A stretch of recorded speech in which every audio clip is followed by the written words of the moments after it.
Hello and welcome to Books in Review. I'm your host, Shari Blassingame. Today we have Connie Cooley with us. Connie is the author of Images of America, Southlake.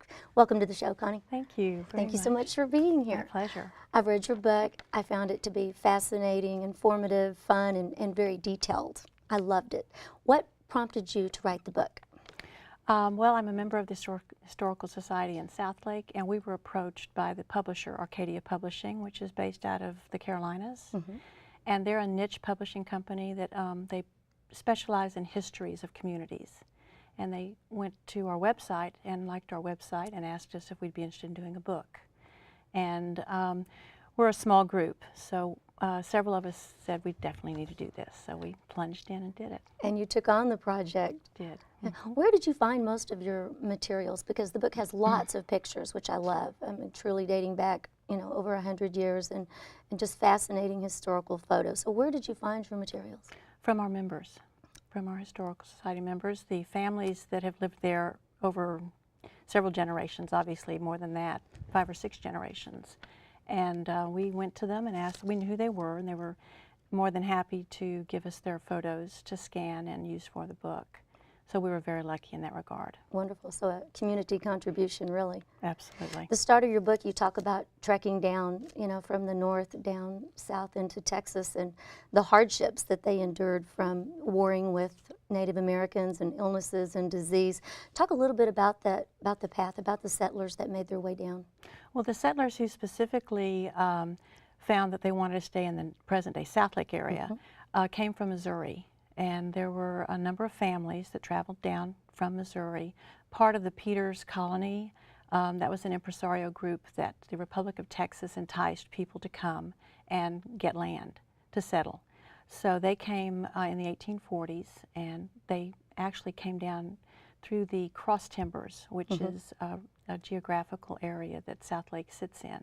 And they were attracted by the timber because it was heavily timbered. A lot of artesian spring waters and wildlife and food, so they stayed. A lot of the families ventured on from Southlake, you know, as they came kind of south across the Red River and scattered across North Texas. So some of the families that settled in the North Texas area where we are went on and settled in Roanoke, Denton, and further on. So the hardships, they included, of course, the Indians, because this was still the West. Sure. And they were taking their life in their hands, for sure, to come to this area in that time frame. And they battled them while they were settling Southlake. There are accounts of, in the book specifically, about the Lonesome Dove Baptist Church, which when they settled that church, they walked to the services because they were afraid the Indians would steal their horses. Right.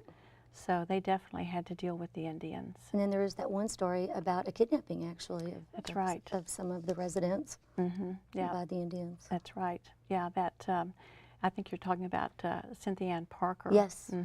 Yes. And that was a little further below us. That was at Fort Parker, near Waco. But we do have in the Lonesome Dove Cemetery a person who survived that fort ambush by the Indians. So we do have some history there that relates to the Fort Parker. And that was quite an emotional time for those families because, you know, some of them never made it out of that park. And the Fort Parker and the others, you know, they had to hide to survive the Indian attack. So When you say that the Republic of Texas was incenting them to come down, was it free land? Was it, how would a person stake out land and purchase, or was it a purchase? Well, you patented a piece of land, and I don't know all the details on how that worked. I do know that depending on your ethnicity and whether you were married or not, the amount of land that you were basically given, it was given to them. It was given. If they would settle it, yes. A part of that was to bring people into the Republic because they needed settlers. The coffers were empty. They needed people they could gather and collect taxes from. But the land was free to the colonists who came. So if you were brave enough to take on the Indians right. and the illnesses and insects and just the hardships. And the cemeteries that have popped up as a result are testament to the hardships Absolutely. They really are. The one at White's Chapel in 1709, I Mm-hmm. believe you said that the first person actually buried there is a young girl. As an infant, Yeah, who lost her life on the journey. Mm-hmm. That was a wagon train, supposedly, that came along in 1709. At that time was the wagon road to the west, and they lost their infant daughter and just buried her there, and that ultimately became the White's Chapel Cemetery in Southlake. Yeah, there are so many fascinating things that I learned. I passed that all the time and never thought about it, and now I won't pass it without thinking about that. That's right. It's That's very true. fascinating. Now, I saw in your book there's a map of what appears to be Dove, Texas. Now, is that what Southlake was? Dove, Texas was the first community that was established in what is now Southlake. Okay. So it's within the Southlake city limits. It was established in the 1840s. It grew up as a result of the Lonesome Dove Baptist Church and Cemetery, which is the oldest cemetery in Tarrant County, the Lonesome Dove Cemetery. In Tarrant County? In Tarrant County, Okay. That's correct. And it's located there just north of Dove on Lonesome Dove. And that area became Dove, Texas. And it was a vibrant little community, a little farming community for a number of years. It had a general store and a post office. It had a Woodmen of the World organization, which was a men's organization at that time. In fact, Woodmen of the World is still an insurance company, which it survives today, which I find very interesting. And then the cemetery and a school. So Dove was quite the it was the point between Grapevine and Roanoke, and that was the main road that you would go to Grapevine for your supplies and things. And there were people as far as Argyle who would come through Dove to get to Grapevine, or come to Roanoke and come through Dove. So we think of these little communities now, but these were large parcels of land. I mean, you could come and get 320 acres as a colonist. Oh my goodness. Well, that's a lot of land. So we think of things now smaller than they were. It was a huge area. Can you imagine what they would think today when acreage, it's $200,000 for an acre in Southlake, and they're giving away 300. Well, the So, irony is yeah. Southlake was such a poor area at that time. I mean, the early Southlake, what I call Southlake didn't incorporate until the 1950s, but the historic part of Southlake, it was a very poor farming community. It was not the best farming soil. Right. I was surprised to hear that, because you always hear that Southlake is farmland, or was farmland, and yet the folks in this book were saying it was not soil for farming. They were growing peanuts and corn. The real farming for the cash crop, which was cotton, was the Grapevine Prairie, which is now under DFW Airport primarily. That's all some of the best farming land in the state. Really? Actually. And that was all prairie land? It's all prairie land. Farming for cotton, a lot of dairy farmers. So, in fact, a number of tenant farmers who lived in Southlake would drive to Grapevine to cut the cotton and to get some money from that end of it. It wasn't their crop. They would just go and work it. Right. And then they'd go back to Southlake, because that was where the farming was. When you were doing your research, talk about some of the things that you learned, or some of the people that you learned about that that you didn't know, just something that would be interesting for the people who have not read the book yet. Well, I think the main family, well, two families that pop out, but the Bob Jones family, for me the too. Bob Jones name, everyone in Southlake knows Bob Jones' name. But a lot of people don't realize that Bob Jones was a freed African-American slave who came to Texas from Arkansas when he was 9 years old with his father and his father's slave, the mother of Bob Jones, and several other children. And they came from Arkansas down to farm Roanoke. They bought a little farm in Roanoke, the family did. But Bob Jones and his brother were shepherds. They worked sheep and cattle on the farm. And when he was 11, his father went back to Arkansas to his white wife and family and left the slave girl, the mother of Bob Jones, and his brother, and I believe he had two sisters. And so he and his brother worked the land and ultimately purchased the original 60-acre farm from the father, and then proceeded to work and gain land and buy more land and work cattle, and he ended up with over 1,000 acres, much of which is under Lake Grapevine now, but it came from Roanoke all the way to Southlake. His homestead was actually in Southlake, but he had over 1,000 acres. At his death, right. How uncommon would it have been for him to be able to purchase land at that time? I think it's an amazing story. I think so too. The fact that he was freed, the fact that he, had the wherewithal to purchase the property, I find it an intriguing story. And he was a very well recognized gentleman, and his family was very well recognized, and you could say they were very early settlers of Southlake because they owned a lot of the land that is currently Southlake. And I read in here too, Connie, that they had, was it the first integrated cafe in the Southlake area? That's what sources are saying, that it was the first integrated cafe, if not the first, one of the first integrated cafes in the state. Because they owned an auction barn, descendants of Bob Jones, his sons owned an auction barn that was in Southlake, and they had a cafe. When you talk to the family members, they have some wonderful stories about how they would serve the African-American black workers would come to the back door of the cafe. Yeah. And the women who ran the cafe, who were married the Bob Jones descendants, said, "I'll serve you, but you have to come to the front of the cafe. It's my cafe. I'll serve whoever I want." And they did. They served blacks and whites alike. I love it. I love that story. So Bob Jones, I see the park all the time. I see the signs. I had no idea. So again, thank you for opening our eyes to that. Absolutely. It really was fantastic. And then at his funeral, this is also something else that was amazing to me. I'm going to show this as well. An integrated funeral, actually. Yes. I think there were maybe over 500. Yes, the report there, that's the obituary that appeared in the newspaper. The funeral was in Roanoke, and they had over 500 people come to his funeral, and whites and blacks. He died, and I believe it was, I can't remember, I think it was I'm looking at my book, 1936, thank you. And sure.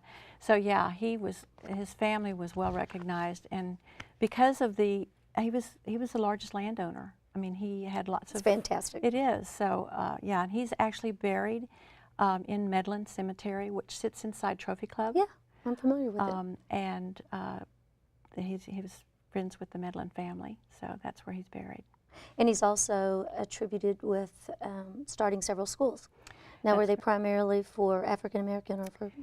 Yes. Was it integrated? The one school that he built was called Walnut Grove, and he built it for his children. Because at that time, they would not have been able to attend any of the schools, any of the white schools in the area. They couldn't go to the Carroll School, the Dove School, or any of the schools in Southlake or Roanoke. Wow. They would have had to go to Denton, to the colored school in Denton. They called it the colored school in Denton. And logistically, that would, or just geographically, it would have been impossible. Well, at one time, he bought a house so that his family could live up there so the children could go to school in Denton. And then ultimately, he built on his property a small one-room schoolhouse for his children and grandchildren to go. And then at the point where they had to go to high school, then they rode the bus into Fort Worth to go to school. Okay, at that time. And speaking of the schools, the things that obviously make cities are, churches and schools, and then, in this situation, certainly plenty of cemeteries. I loved the pictures of the Whitechapel School back in the 30s. I absolutely love this picture of these kids. And it's interesting to look at their clothing and the range of ages of these children. I mean, Absolutely. They're 4 to 20. That's true. All in that 2-room And building. it's hard to tell the teachers from the students because, you think of teachers now going to college. In order to teach, you basically had to have gotten out of high school and one of our, sources tell us, one of the records, the historical records say that, she learned, over summer school, she became a teacher. And then she was only a few years older than her own students. I love it. It's just a certificate. That's right. Here, go teach. Here you go. You're needed here, go there. Yeah, that's right. You have a copy of a pay stub in here for a teacher, and it was not much, No, as I it was recall. about $75 a month. $75 a month to teach all of this. $75 a month, absolutely. And a lot of them lived, you know, with families. Sure.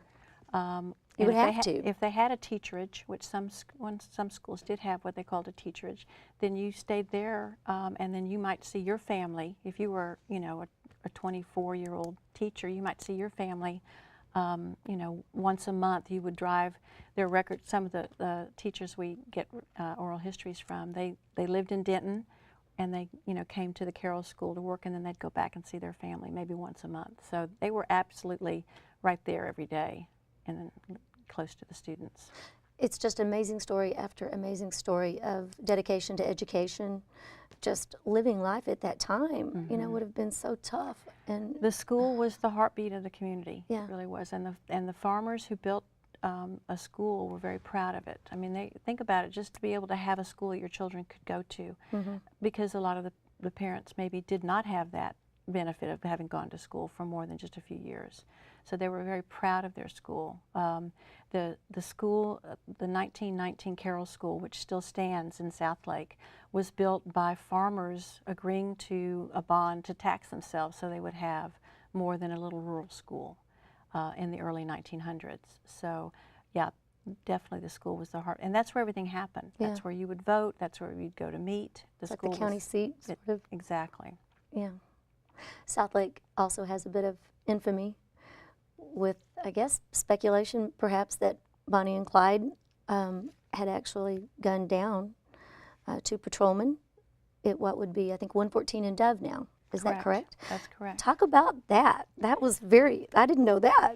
Well, Bonnie and Clyde had apparently, this was part of their stomping ground. They came through the area quite a bit. We have oral histories of people who knew them, who'd seen them, knew family members, knew Really? their cousins, absolutely. And the reports are, it's accurate that it was either Bonnie and Clyde or part of their gang. Okay.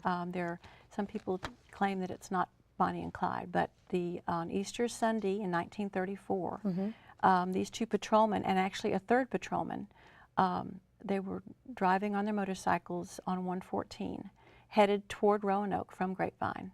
And on their way back, they noticed a car on Dove that's up a little incline, and they thought a motorist was stranded. So the third patrolman was ahead of them and had gone on toward Grapevine before he realized that they had turned onto Dove. And by the time he came back, they were dead on the ground. And the report is that they came up and approached Bonnie and Clyde, or part of their gang, who they were probably waiting to meet someone, or maybe they were just having lunch, and they just pulled out guns and shot them, and then took off. That's terrible. It's tragic. But you said there's a marker there, There a is historical marker. a Texas historical marker there that commemorates those two troopers. And it is at 114 in Dove? It's just east of 114 on Dove. Okay, good. I'm gonna get by and look at that. You talked earlier about the land that had to kind of be taken through eminent domain or such to create Lake Grapevine, and then is that where Southlake gets its name eventually? Correct. That's right. So because it is south of the lake. South of the lake. So it's just geographically named Southlake. That's right. That's right. Gail Eubanks was the first mayor of Southlake, and his daughter is reported to be the one who came up with the name because she wanted it to appear on the map.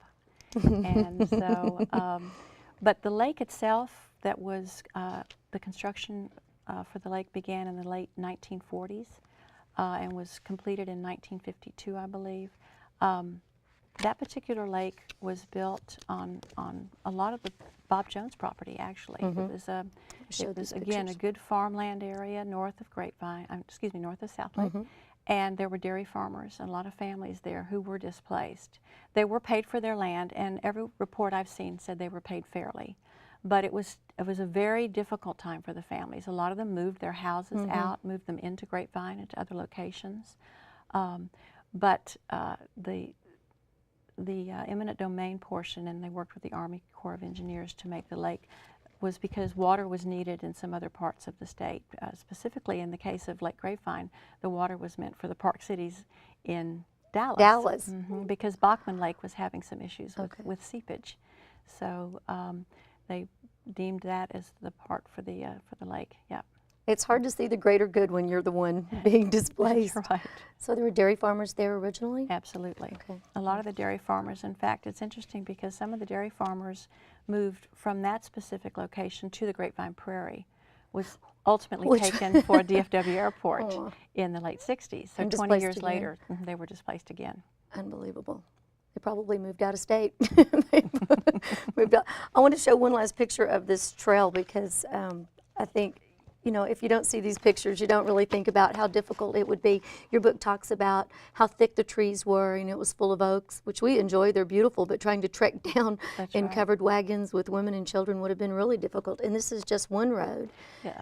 Talk about that. You were speaking earlier about this this trail. This is the Jellicoe Road, which, ran from the community of Jellicoe, which is Davis at 1709, basically, toward Smithfield and Colleyville, which was called Bransford at the time.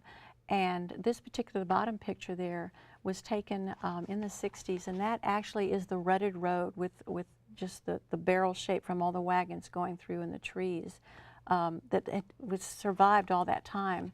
And the traffic that went up and down the road created that in the rutted rocks. You can still see some of those rutted rocks on one of our members' property, as a matter of fact. But yeah, because the real building up of Southlake didn't really happen until, I would say, primarily the 80s and 90s as far as subdivisions and taking large parcels of land and cutting them up. So, yeah, there's still a few little roads you can drive through Southlake and get a feel for what it might have been. It's funny to me, you talk about this road being so rough, and you know, we complain if there's a pothole in the road and we're ready to sue the city, and it's like these people were trekking across terrain that, I mean, we couldn't cut it. Slow traveling, absolutely. Yeah, it is. Lastly, I love this picture. These are two great pictures as we kind of wind up here. This first one here being 1709 in White's Chapel. And White's Chapel Methodist Church is right there in a grove of trees. That's right. Who would have thought it? I know. Yeah, because that's just open land and barely a road, just a little two-lane road both ways. And my favorite, the one underneath it is now. Yeah, Town Square. Southlake Town Square. So I guess it was pasture land, and then it was something to do with a chicken hatchery? It was a farm that had built in 1919, that little farmhouse, owned only by two families, the McPherson family, and then another family bought it in 1950, and opened a chicken hatchery, turned it into a chicken hatchery. You could buy eggs there until it was, you know, into the 80s and 90s. When it was 1996 is when they, unfortunately, the Historical Society tried to find someone to purchase that house and restore it, and that did not end well. It's a tragic ending. It's a tragic ending. Can we tell? It was burned. It was. It was a controlled burn by the fire department in Southlake. Yes. Like a practice burn. Yes. Yes. They might have rethought that one. Well, it's gone now. That's unfortunate. Once they're gone, they're gone. Well, I love Southlake Town Square, and I would rather buy everything I buy there now than eggs. So, so I'm okay with this. I love Southlake and the school system there, coming from what we looked at earlier, these little pictures of 4 to 20-year-olds, and I think that they were kind of insulted, called Sugar Hill, I think you said at one time. What an amazing turnaround that school has made. It truly is highly acclaimed. It's the school district in the area. They've got excellent academic and sports program, as well as excellent band and choir programs. Absolutely. And so obviously what these people were pouring into education hundreds of years ago has really paid off for the community. It was very humble beginnings, but as I mentioned before, the school was always at the forefront, always the most important thing to the families. And yeah, the Carroll schools are, the recognition today is on the backs of all the families that came before and really put their hearts into the school district. I think everyone should read it. You know, we commute through there or live there or just you shop there, and you don't even stop to think about what it took to get it to that place. And these people did pave the way, literally and figuratively, and paid quite a price, sometimes with their lives. Absolutely. To bring it to what it is today. Yes, they did. How long did it take you to pull all of this together? It took about 7.5 months. Okay. Once we were able to pull the pictures together, then we were able to do the narrative in a couple of months. But it went a little quicker than I thought it would. Do you hear much? Do you get much feedback from any readers, or do you? We have. Yeah. We've gotten a lot of feedback from a lot of the people, obviously our Historical Society members, and then people who are brand new to the area who are looking for something that would tell them about, you know, give them a sense of place when they move to Southlake. And that's really what we were wanting to do, is to give people an idea, because we had a lot of people say, you mean there's history in Southlake? Not really understanding, because it's all so shiny and new, that there's a long, important history to the area. So yes, we've gotten a lot of good feedback from readers and from our city council people who've been thrilled. School district's been happy, so we're real happy about it. Good, good. I love it. I truly do love it, Connie. You've obviously put a lot of work into it. It's your heart and soul. Yeah, and it comes through in the book. So we can get this book at Barnes & Noble? Barnes & Noble. Okay. You can also order it online at our website, which is southlakehistory.org. And I believe there are several other scattered retailers, but I know Barnes & Noble for certain has it. Good. Thank you. All Thank you for being here. It's been a great interview. Thank you very Love much. the book. And thank you for being with us today for Books in Review. I'm Shari Blassingame. See you next time.